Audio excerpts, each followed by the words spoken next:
Hello and welcome to In Your Face. I'm Harrison K. along with my partner Alejandro Navarro. We've got some interesting topics today. We have the NBA draft, MLB postseason previews, and off seasons for the next two off seasons. Alejandro, what do you think about the NBA draft? Who's going 1 and who's going 2? I think you have to go with Jabari Parker. I think he's the most mature player out of Embiid, Wiggins, and himself. I think Cleveland has to go with him, and besides the fact that Anthony Bennett was sort of a bust last year at the power forward position, I think you have to go with Parker. I think you go with Wiggins. They have a point guard in Kyrie. They have a shooting guard in Dion Waiters. The small forward, no small forward. Alonzo G can't produce. You have to put in Wiggins in that, Thompson as a 4, and find a center in the offseason or the second round, maybe trade up and get another pick in the first, and you're pretty set because this draft is a deep center draft.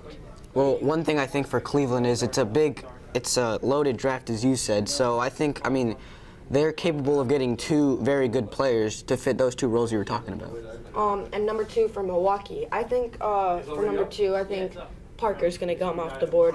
Milwaukee needs a power forward for Brandon Knight to have a 2-man game. He was good at the 2-man game with Monroe in Detroit. So I think him and Jabari Parker would go great. So the problem is that it's not. Next, the MLB postseason. It's tight races between the AL with the Tigers, with the Blue Jays leading the AL East in a very tight race, and probably the best division in the MLB with the Yankees and the Red Sox in a deep rivalry. Who do you think is going to win the AL? I think right now excuse me. Right now you have to say Toronto because I think they're pitching very well. Burley's going for the Cy Young Award most likely.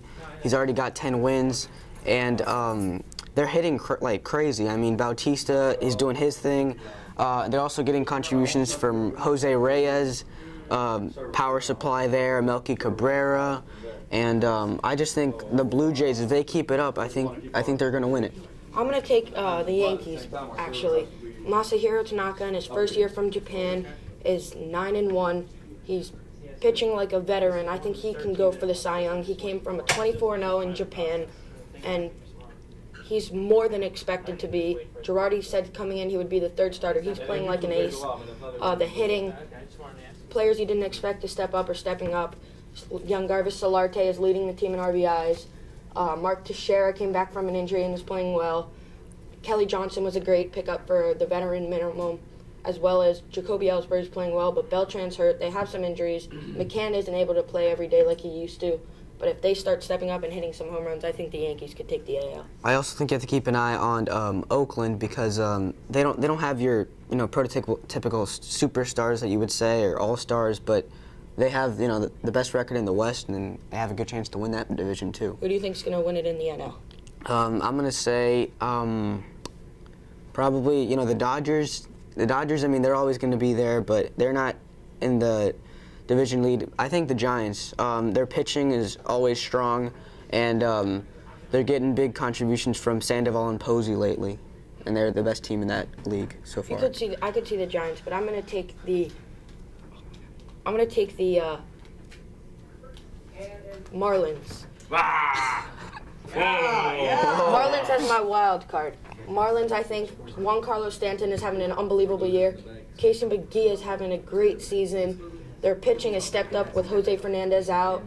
They're playing like the Marlins fans wish they could. They really are stepping up and playing well. And I also take the Milwaukee Brewers as a wild card as well, because of the Milwaukee. They've had huge players step up. Richie Weeks, huge season this year. Ryan Braun hitting home runs everywhere. Their pitching is really stepping up, and I think they could take it as well. All right, to our last topic. Let's talk about the next couple of NBA off seasons. We got LeBron this year, and then Kevin Durant in 2 years. Both can be free agents. So, first of all, LeBron, do you think he'll stay in Miami or leave? I think depends whether they win this finals. Depends how Wade and Bosh play. I couldn't see him going back to Cleveland. I could, believe it or not, see him in New York. I am a New York fan, but I'm not just saying it because of that.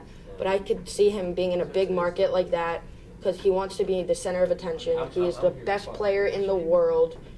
If he went to New York, he has players like Tyson Chandler, who's won a ring, one of the best defensive centers in the league. He has role players like Tim Hardaway Jr., undervalued players, and Pablo Prigioni, Iman Shumpert, and I think he would be able to draw other players, take a minimum to just play with him and win a championship. All right, I'm gonna say if the Heat win this year, LeBron's staying. If they don't win, I could see him in New York, but I don't know. I mean, I guess because Derek Fisher and Phil Jackson coached his idol, which was Michael Jordan.